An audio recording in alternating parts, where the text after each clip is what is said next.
governs, and she never governs wisely. The colonies are not to be emancipated. All men are created equal. Victory or death.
The Americans weren't enemies.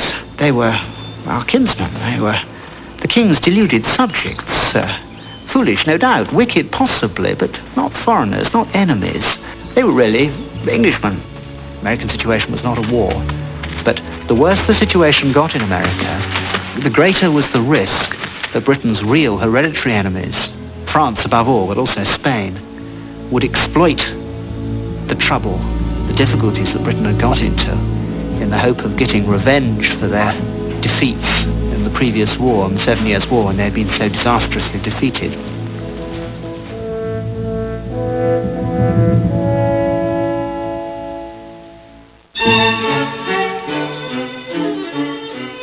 When John Burgoyne surrendered his army at Saratoga, America at last looked like a credible force. 24-year-old Louis XVI and his ministers at Versailles decided that the time had come for France to formally enter the war. On February 6, 1778, Louis signed a treaty of alliance, militarily binding France to the American cause for the duration of America's War of Independence. What happened in America had become a sideshow, because however troublesome, difficult, intractable the colonial problem was, it remained essentially a domestic problem and a colonial problem. The Americans did not pose a threat to Britain, not a direct threat. There was no more risk of the Americans invading Britain than there was of the Martians invading Britain. The risk of France invading was real, serious, and immediate. The road to this dramatic change in the nature and focus of the war was paved with intrigue. And one of the principal architects of the road was America's brilliant elder statesman, Benjamin Franklin. Since November of 1776, he had resided just outside Paris on the road to Versailles, watching and waiting for his opportunities as a congressionally appointed ambassador from a newly independent League of States. Franklin was like a superstar in France. He was idolized. They had his picture everywhere. He said, "My face is as well known as the man on the moon." They had him on mantelpieces, on snuff box, on rings, in miniatures, everywhere. As John Adams bitterly related it in his diary, everybody idolized him, from the ministers down to the scullion in her kitchen, he said. They all thought he was going to bring back a golden age. America, of course, in itself was a dream for the French, the American dream, which in those days had nothing to do with buying cars or building a house in the suburbs. The American dream was one of liberty and justice. It is a common observation here that our cause is the cause of all mankind, and that we are fighting for their liberty in defending our own. Benjamin Franklin, 1777. Franklin understood his role and played it flawlessly. Since his public image was that of the frontier philosopher, he always wore simple clothes, a coonskin cap, and the bifocals of his own invention. As one of the world's most respected scientists, he entertained the intelligentsia of France. The great novelist Victor Hugo made this sketch of Franklin's residence in Passy. Queen Marie Antoinette dubbed him l'ambassadeur électrique. To young King Louis, the 70-year-old was deferential. He studied the king, he got on his good side, and he remained forever on his good side and on the good side of the foreign minister. He did not antagonize them in any way. Even so, his immense popularity as a folk hero was enough to irritate the king. Louis XVI became so angered at this that he presented to a member of his court a chamber pot with Franklin's image on the inside as a kind of jibe at the whole Franklin mania that was going on at the time. But long before the Treaty of Alliance, Franklin had been working behind the scenes, securing money and supplies for the American cause. One of his associates was a confidant of the king, Pierre-Augustin Caron Beaumarchais, the author of The Barber of Seville. As early as 1776, Beaumarchais was considering France's long-range goals.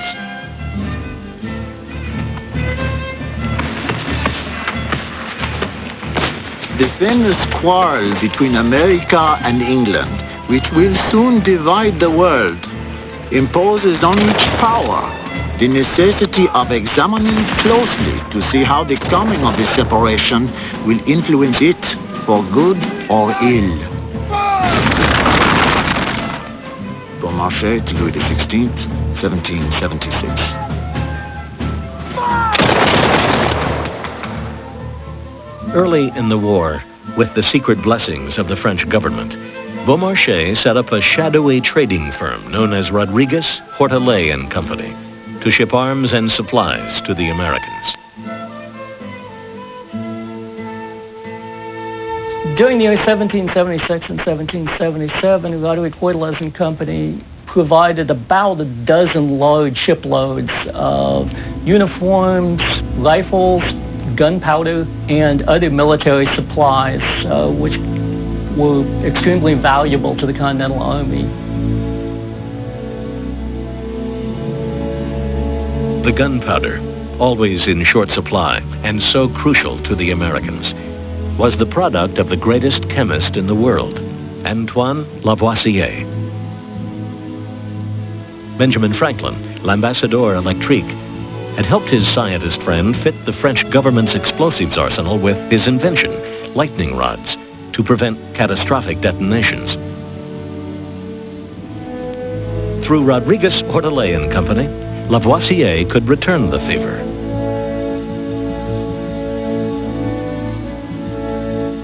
Franklin's secret as a diplomat was his patience, his waiting for people to do things that he wanted them to do without exerting premature pressure on them. What he was waiting for, although he didn't fully realize it at the time, was for France to finish supplying its dockyards and rebuilding its navy so it would be able to fight a war with Britain. Once that was accomplished, France came to Franklin and his colleagues and negotiated the Treaty of Alliance. Franklin and fellow ambassadors Silas Deane and Arthur Lee were quick to seize the opportunity they had cultivated for so long. Franklin was at last able to swing an alliance, a military and political alliance with France. He probably was the greatest diplomat in our history because this was no easy task, winning that French alliance. The alliance quickly bore fruit. In April of 1778, the Comte d'Estaing sailed towards America with a fleet of 17 ships, carrying 4,500 troops. Franklin stayed on in Passy until 1785, 2 years after he successfully negotiated another treaty, the one that ended the war. Franklin's mission in France was as vague as any mission could be. He had been told by Congress he should procure whatever help he could, preferably money, of course, eventually ships. An alliance would be wonderful. Franklin succeeded beyond all hope in his mission. Everything that he had been asked to do was done. He got the money. He bled France white. I think if poor King Louis was eventually sent to the guillotine, it was because he had destabilized the French treasury to such a point by helping this country conquer its independence that, in a way, I think Franklin bears a little blame for the death of the unfortunate King Louis. After a winter of illness and short rations, spring of 1778 brought the Continental Army at Muddy Valley Forge two great causes for hope: news of the alliance with France and the arrival of Baron Frederick Wilhelm von Steuben, one of many European officers who had come to America seeking fame and fortune. The Prussian drillmaster arrived with a letter of introduction from Benjamin Franklin and a desire to teach discipline to Washington's untrained army. Shortly after his arrival, he began drilling the troops through every daylight hour. The genius of this nation is not in the least to be compared with that of the Prussians, Austrians, or French. You say to your soldier, do this, and he doeth it. But I am obliged to say, this is the reason why you ought to do that. And then he does it. Frederick Wilhelm von Steuben. When some movement or maneuver was not performed to his mind, he began to swear in German, then in French, and then in both languages together. When he had exhausted his artillery of foreign oaths, he would call to his aides, "Come and swear to me in English. These fellows won't do what I bid them." A good-natured smile then went through the ranks, and at last the maneuver, or the movement, was properly performed. Pierre Duponceau, von Steuben's translator.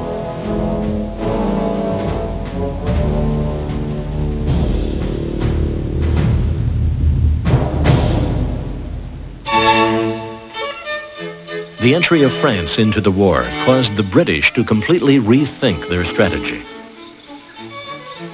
The British switched from the attack to the defense in early 1778. They had to redeploy men to protect their fisheries in Nova Scotia and to foil the French anticipated attack on their sugar islands in the West Indies. The British were forced to consolidate their positions, and New York City was the strategically more important position, and so they abandoned Philadelphia and were retreating to New York City. In June of 1778, Sir Henry Clinton, now in command of the British troops in America, set out overland for New York City with 13,000 men in a wagon train 12 miles long. The slowly moving target was irresistible for Washington and his von Steuben-trained forces.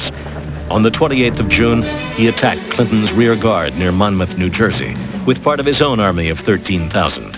The resulting battle would become the largest land engagement of the Revolution. I presume everyone has heard of the heat of that day, but none can realize it that did not feel it. Joseph Plum Martin. It was 96 degrees at about 9 o'clock that morning. And by the middle of the day, the temperature had to be 110, possibly 120. A number of soldiers on both sides simply dropped dead from heat exhaustion. Washington had initiated the battle with 5,000 of his troops under the command of Continental General Charles Lee, a former officer of the British Army who had been openly critical of him.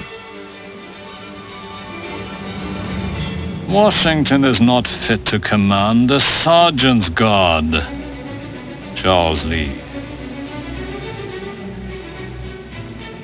But early in the fighting, Lee had ordered his troops to retreat. Washington rode to the front and furiously confronted Lee for his puzzling command. an officer named Scott from Virginia who overheard the incident said that as a connoisseur of profanity, he felt that Washington's damning of Lee at that moment was the most beautiful he had ever heard. He swore until the leaves shook on the trees and like an angel from heaven. Washington, of course, at this time didn't know it, but the whole British Army was there. It wasn't the rear guard, and they were coming after Lee like a piece of raw meat. They really were going to chew him into little pieces. So in a sense, Lee was doing the right thing. He did see that he was outnumbered, and he was trying to fall back to a better position. Washington relieved Lee of his command and began to rally his troops. Many of his supporters characterized Monmouth as Washington's finest hour. His generalship during the day was only adequate. Where his leadership was superb, though, was encouraging his men and making them feel very good about the American army. He rode back and forth in front of the lines and making appropriate gestures or words to his men, rode one horse to death, had to start a second, and was frequently exposed to enemy fire. General Washington seemed to arrest fortune with one glance. His presence stopped the retreat. His graceful bearing on horseback, his calm and deportment, which still retained a trace of displeasure, were all calculated to inspire the highest degree of enthusiasm. I thought then, as now, that I had never beheld so superb a man. Marquis de Lafayette. With Washington's encouragement, the Continentals held their positions. Both armies settled into an afternoon of furious artillery fire. This field would have been wreathed in acrid smoke. The troops would have been choking on it. At the same time, they enjoyed a spectacular sound and light show. So for most of the afternoon, this was a no man's land, a smoke-filled no man's land between the two armies.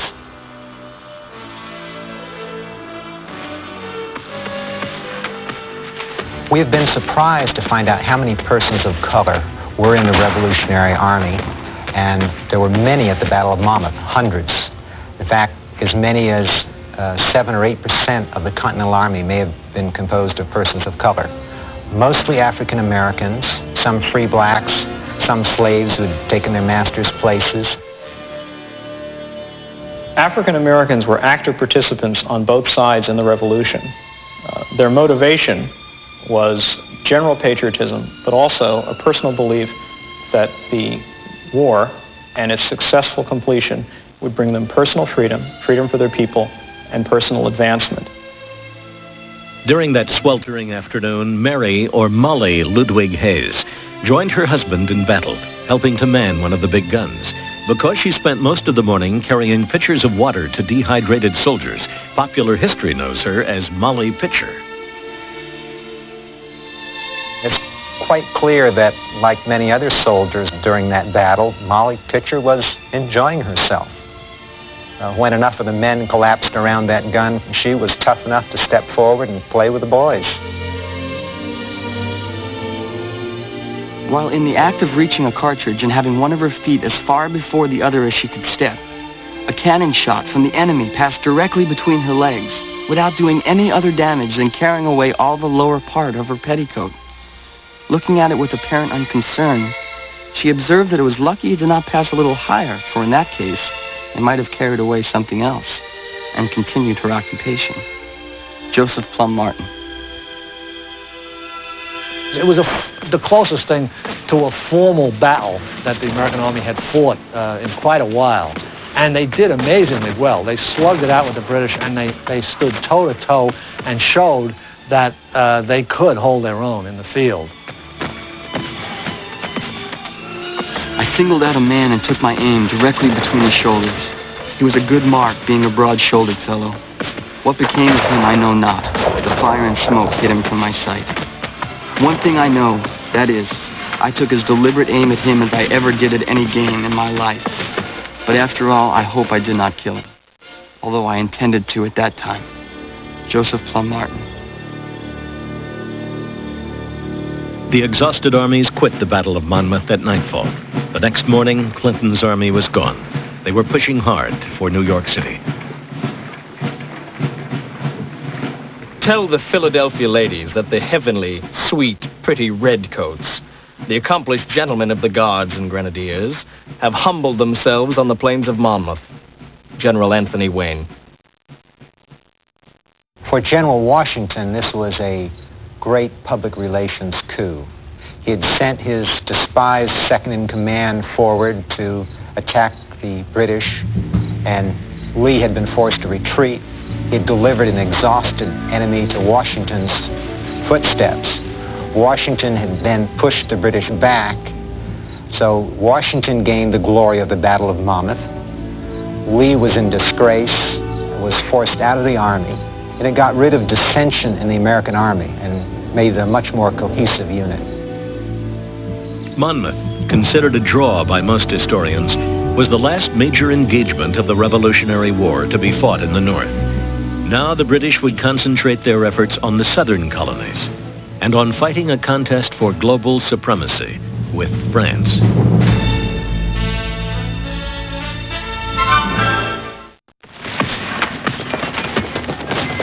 The Americans were fighting in this war for two very clear goals. From the outset, they had in mind independence, and they had in mind expansion to the whole North American continent. They didn't have a vision of a future with just 13 colonies in a very narrow strip along the Atlantic seaboard.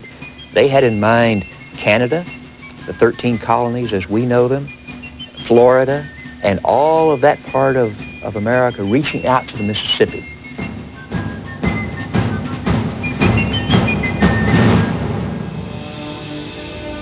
Beyond the Appalachian Mountains lay a forest-cloaked land of almost unimaginable size and richness. Some of the most brutal fighting of the Revolutionary War took place there, over control of that land.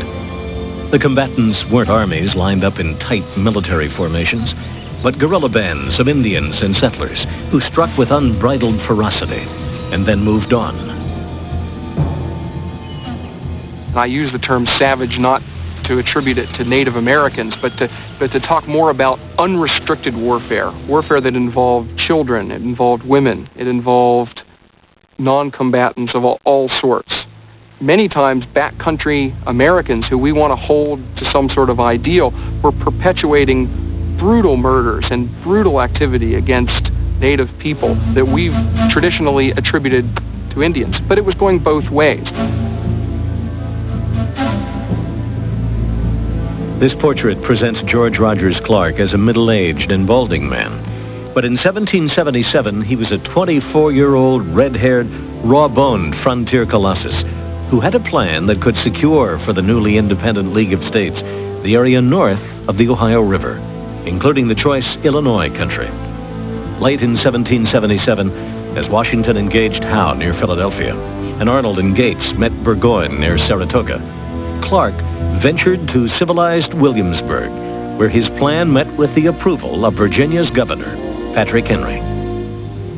Clark's plan, with the backing of Virginia money from Governor Patrick Henry, is to recruit a party of soldiers in the backcountry along the Ohio River, western Pennsylvania, down into Kentucky, float and march them overland and seize the British posts in the Illinois country, which is really the plum of the Trans-Appalachian West. It's where most of the population is at this point. On the 4th of July, 1778, he took the first British Fort Kaskaskia without firing a shot. The French townspeople were bewildered. Americans had been their enemies in the French and Indian War. Now that France had entered the War of Independence, Clark brought them the news that they were now allies. Nothing could excel the confusion these people seemed to be in.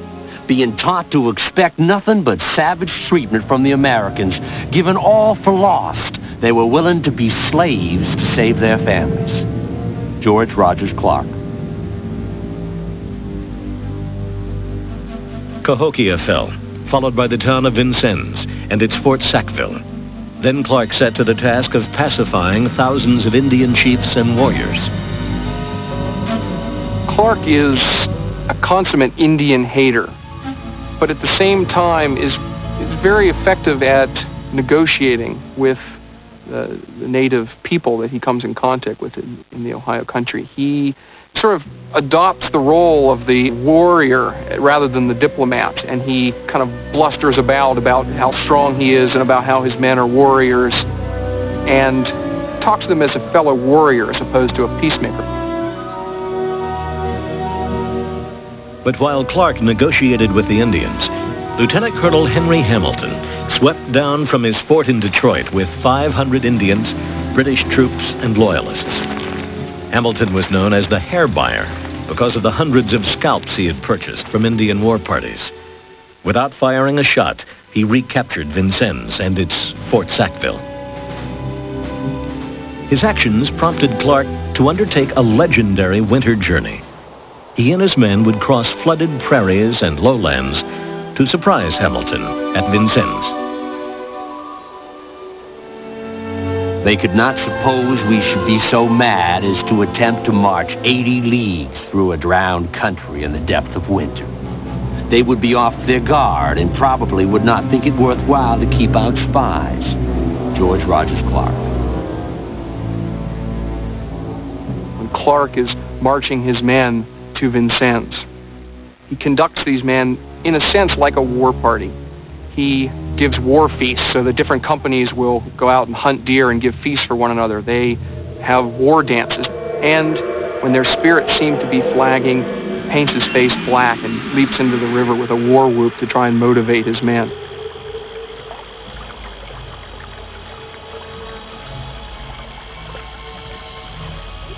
Clark pushed his men hard through chest-deep icy water to reach Vincennes. Even as the grueling journey weakened Clark's men physically, it strengthened them spiritually. He noted that they began to feel superior to other men. On February 23rd, they arrived at their destination. Clark decided not to wait. He sent a letter to the French townspeople of Vincennes, telling them to stay indoors. He planned to take the fort that night. Wet, tired frontiersmen with rifles faced a fort armed with cannon.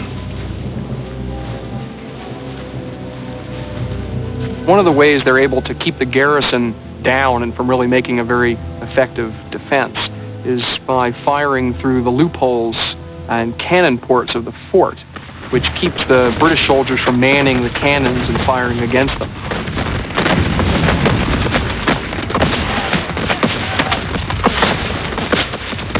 Smart firing all night on both sides. The cannon played smartly. Not one of our men wounded. Fine sport for the Sons of Liberty. Captain James Bowman. By the next day, the British surrender was inevitable, and Clark's men captured a group of Hamilton's Indians. This is how the hair buyer himself reported Clark's next actions. One of them was tomahawked immediately. The rest, sitting on the ground in a ring, bound, seeing by the fate of their comrade what they had to expect. The next on his left sung his death song, and was in turn tomahawked. The chief of this party, after having the hatchet struck in his head, took it out himself and delivered it to the inhuman monster who struck him first, who repeated his stroke a second and a third time, after which the miserable spectacle was dragged by the rope around his neck to the river, thrown in, and suffered to spend still a few moments of life in fruitless strugglings. Colonel Clark, yet reeking with the blood of these unhappy victims, came to the esplanade before the fort gate, where I had agreed to meet him and treat of the surrender of the garrison. He spoke with rapture of his late achievement, while he washed the blood from his hand stained in this inhuman sacrifice. Henry Hamilton.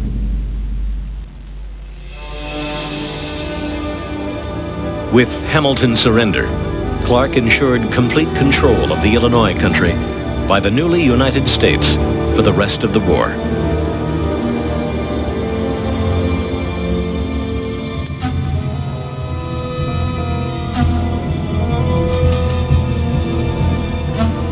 it was the English that had been in support of the Indians' ability to maintain a homeland. They were the ones who were trying to prevent settlement. The English were the rational people to side with. The Americans, on the other hand, were the people invading their country, that were taking their game and taking their land. At the time of the Revolution, the Eastern American Indian was hardly a mute primitive. He often spoke 4 or more languages, including French, English, and Iroquois.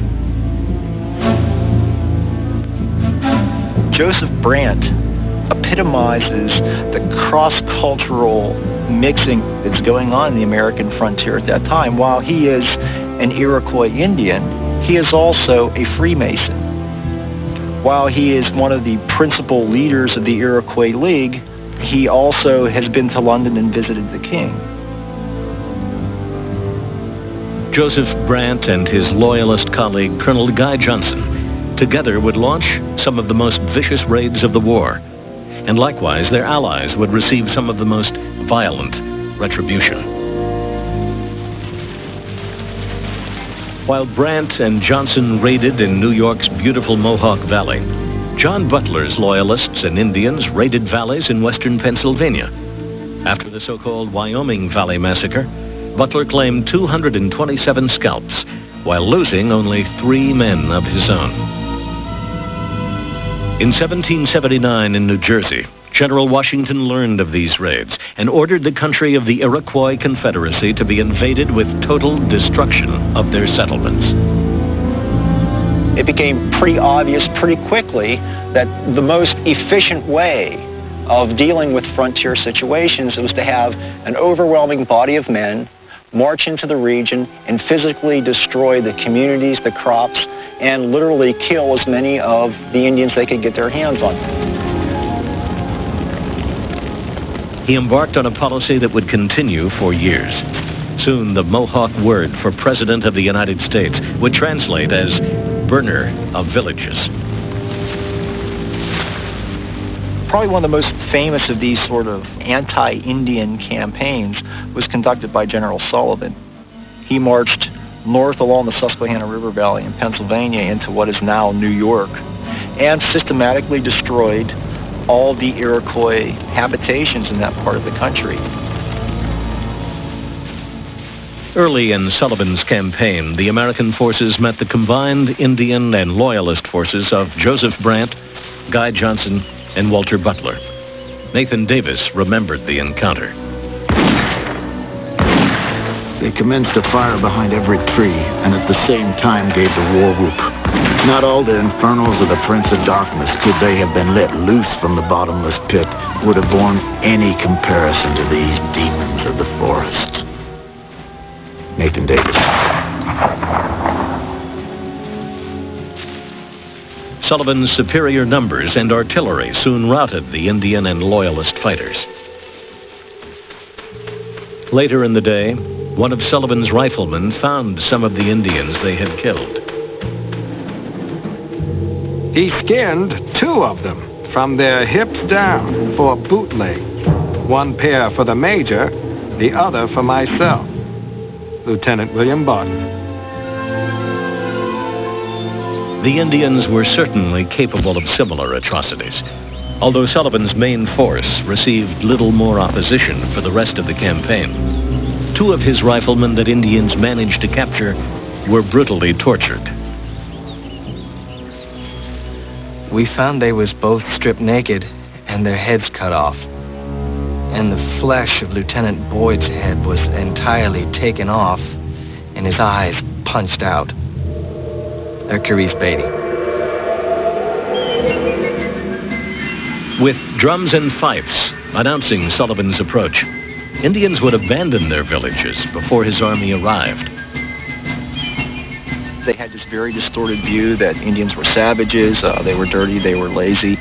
This is particularly poignant when Sullivan's men arrive at the Iroquois villages. A number of them are amazed to find that, in fact, they're very well-organized communities. They live in log cabins. They find a number of very large apple orchards growing, very well-cultivated gardens, and in some cases even domesticated animals. By the end of his expedition, Sullivan had destroyed over 40 Indian villages and broken the political alliance known as the Iroquois Confederacy forever. The American Revolution for the Native Americans does not effectively end. It bleeds into another war that becomes a war simply to maintain enough ground to live on. This war continues on until the very end of the 18th century, until America can effectively claim everything east of the Mississippi River.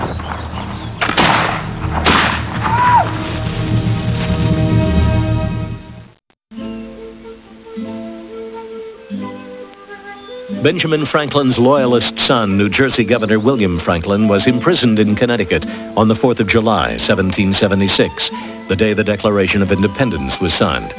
After 2 years, he was set free, but continued to be a devoted and aggressive loyalist leader. Franklin's daughter Sally, however, shared the political views of her patriot father. Even as the British attended grand balls in her occupied Philadelphia, Sally organized women to sew shirts for the Continental Army. They sold more than 2,000 shirts, very good shirts, and Washington knew about this and congratulated her, and it was referred to Franklin, who felt very proud in Paris. So Sally's shirts got some reputation.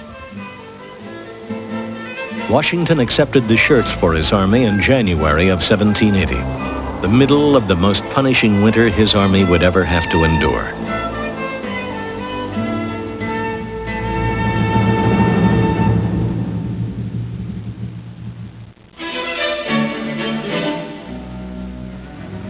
Since the Great Battle of Monmouth in June of 1778, Washington's most demanding challenge had been to simply hold his army together. He was disappointed that the French seemed more interested in fighting for the wealth of the West Indies than fighting for the freedom of the newly United States. But the French presence had diverted Clinton, whose forces were concentrated in New York. At the end of 1779, Washington moved his army back to the hills above Morristown, New Jersey. He set his men to the task of building a soldier city of log cabins. They lived in tents until the cabin's completion. The sufferings of the poor soldiers can scarcely be described. While on duty, they are unavoidably exposed to all the inclemency of storms and severe cold. At night, they now have a bed of straw on the ground and a single blanket to each man. They are badly clad, and some are destitute of shoes. Dr. James Thatcher. In less than 2 months, they had constructed over 1,000 cabins. Now at least they had some relief from the unrelenting snows. But the snows made transport of food and other supplies extremely difficult. We were absolutely, literally starved. I do solemnly declare that I did not put a single morsel of victuals into my mouth for 4 days and as many nights, except the little black birch bark which I gnawed off a stick of wood, if that can be called victuals. I saw several men roast their old shoes and eat them, and I was afterwards informed by one of the officers' waiters that some of the officers killed and ate a favorite little dog that belonged to one of them. Joseph Plum Martin. Although Washington sympathized with the misery of his troops and lobbied constantly to alleviate it, he didn't share it. Washington headquartered in the mansion of a widow named Ford, a beautiful house, but terribly crowded when his whole staff and his servants had to house with him. Martha came from Mount Vernon to join her husband, as she did every winter of the war. At Morristown, though he had daily concerns with his army, the social side of Washington emerges. We see him having afternoon riding parties with the ladies and evening dinners and balls and dances. This has been true of armies since the dawn of time. Of course, the general lives better than the enlisted men. So at Morristown and Valley Forge and other winter camps, Washington lived in a fairly substantial house, very often almost a mansion. The enlisted men accepted as part of the class system of the day.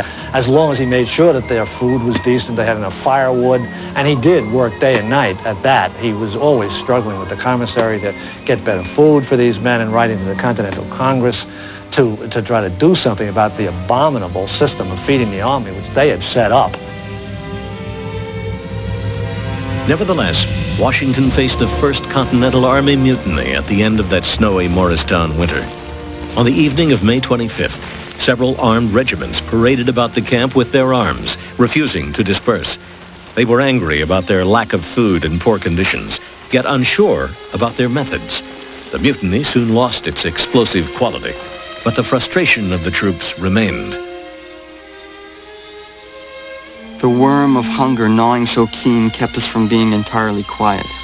We therefore still kept upon the parade in groups, venting our spleen at our country and government, then at our officers, then at ourselves for our imbecility in staying there, and starving for an ungrateful people who did not care what became of us. Joseph Plum Martin. The mutiny ended quietly and without violence.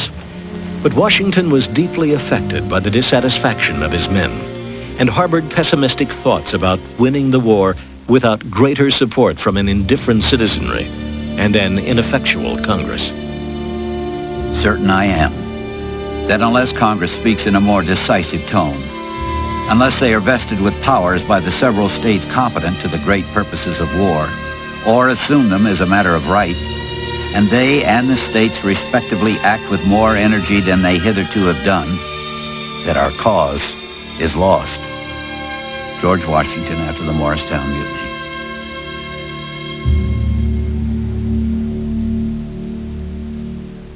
The war had grown long.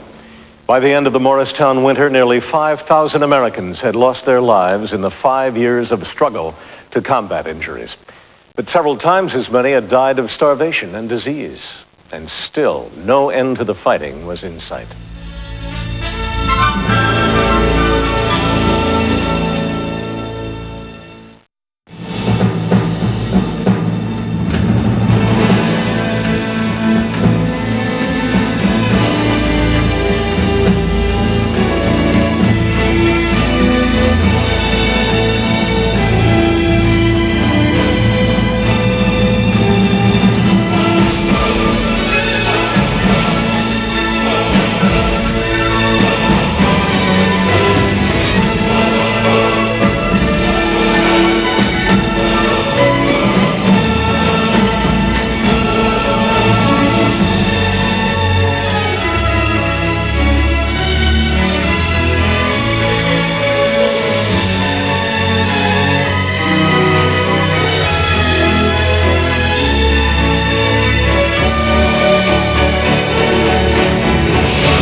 Free Shop Secrets video. That's 1-800-572-8778. Call now. This is for guys who love their tools. Men at Work Week on Modern Marvels.